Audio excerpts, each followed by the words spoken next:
Whenever I release a short story, I like to do a little behind the scenes of where my story comes from. My new Victorian era horror story, La Belle Morte Sans Merci, is out now in Midnight Echo, the magazine of the Australasian Horror Writers Association. The story takes its title from the familiar Keats poem, La Belle Dame Sans Merci. The well-known poem tells the story of a fairy woman who tempts a knight to his death through her magic. There are also several exceptional and well-known paintings of this subject, the most evocative of which is by Frank Bernard Dixie. It's funny because the title actually came last. Originally, the story was called The Veil, but given its commonality as a story title, it's not that exciting. The story is, however, dredged in history. It follows an unnamed photographer who grows up taking death portraits, a common practice in Victorian London to remember the dead. This obsession with death and decay leads him into the underworld further and further down until he encounters a mysterious woman known only as the Veil.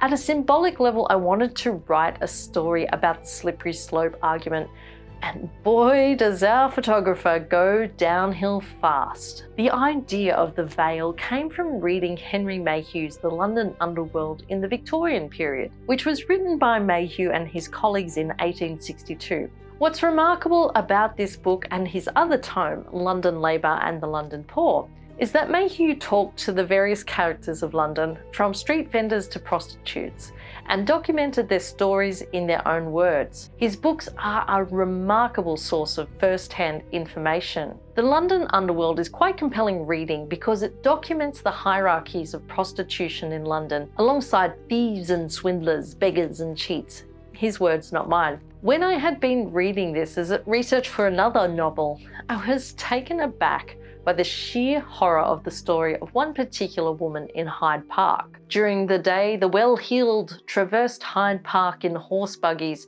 showing off to society. At night, it became a haunt for prostitutes, and Mayhew documents their terrible conditions here. Park women, properly so called, are those degraded creatures utterly lost to all sense of shame, who wander about the paths most frequented after nightfall in the parks and consent to any species of humiliation for the sake of acquiring a few shillings. You may meet them in Hyde Park between the hours of 5 and 10 till the gates are closed in winter. He interviewed one woman who was in the humour to be communicative, as he says. She always wore a long, thick veil that concealed her features and made her interesting to the unsuspicious and unwise. She says, "I was driven to a life of prostitution, not because I had a liking for it, but as a means of getting enough money to live upon. For 10 years I lived first with one man and then with another, until at last I was infected with a disease of which I did not know the evil effects if neglected. The disastrous consequence of that neglect is only too apparent now. You will be disgusted when I tell you that it attacked my face and ruined my features to such an extent that I am hideous to look upon, and should be noticed by no one if I frequented those places where women of my class most congregate. Indeed, I should be driven away with curses and execrations." It's clear to a modern reader that this poor woman was likely afflicted by syphilis. If you know anything about historic syphilis treatments, they were usually horrific and usually ineffectual. So like many stories, I tucked this arcane piece of history away in my notes for many years, constantly prodding at my mind until I found the means to write it. The original evocation came from a writing workshop, first with Elizabeth Hand, one of my favourite horror writers, and then a longer workshop with Richard Thomas and some friends in the workshop. These historical stories mixed with my love of Victorian horror, and voila, La Belle Morte Sans Merci evolved. There's also a dash of James Ellroy in there. I must admit, I was thinking a little of LA Confidential as I wrote about the lewd presses of Holyrood Street. A final note on the degenerate photographer himself.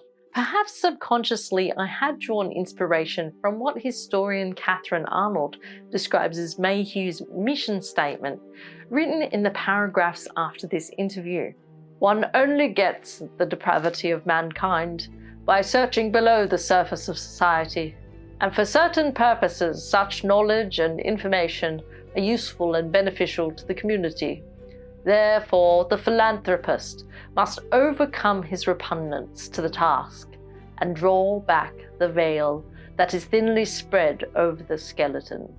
Drawing back the veil is one thing, but confronting what lies beneath, that's another.